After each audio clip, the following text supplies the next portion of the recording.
बिस्मिल्लाहिर्रहमानिर्रहीम। अस्सलाम वालेकुम स्टूडेंट्स। आज की इस शॉर्ट सी वीडियो में हम लोग सेंटेंस स्ट्रक्चर के रिलेटेड, एक सेंटेंस लिखने के रिलेटेड 4 रूल्स के बारे में पढ़ेंगे।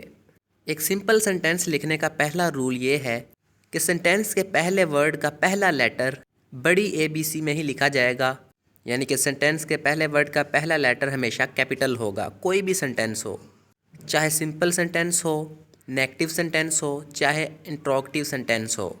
For example, the book is on the table. इस सेंटेंस का पहला वर्ड है द, तो द वर्ड का जो पहला लेटर है T, वो कैपिटल लेटर ही होगा। सेंटेंस स्ट्रक्चर का दूसरा रूल ये है कि सेंटेंस जब भी ख़त्म होगा तो उसके एंड पर कोई ना कोई सिंबल ज़रूर लगाई जाएगी।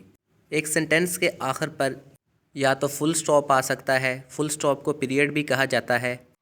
सेंटेंस के आखिर पर क्वेश्चन मार्क भी आ सकता है अगर सवाल पूछा गया है तो। एक्सक्लेमेटरी मार्क भी आ सकता है अगर खुशी, गमी या हैरत का इजहार किया गया है। और कोटेशन मार्क भी आ सकता है अगर आप लोग कोई कोटेशन लिख रहे हो तो। सेंटेंस स्ट्रक्चर का तीसरा रूल ये है कि ज़्यादातर सिंपल सेंटेंसेस में सबसे पहले सब्जेक्ट लिखा जाता है, सब्जेक्ट के बाद वर्ब का यूज़ किया जाता है और वर्ब के बाद ऑब्जेक्ट लिखा जाता है। For example, he plays cricket. इस सेंटेंस के अंदर ही वर्ड एक सब्जेक्ट है, प्लेज वर्ड एक वर्ब है और क्रिकेट वर्ड एक ऑब्जेक्ट है।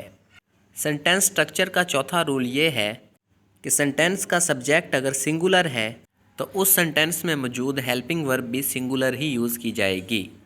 लेकिन अगर सेंटेंस का सब्जेक्ट प्लूरल है तो हेल्पिंग वर्ब भी प्लूरल ही यूज़ की जाएगी।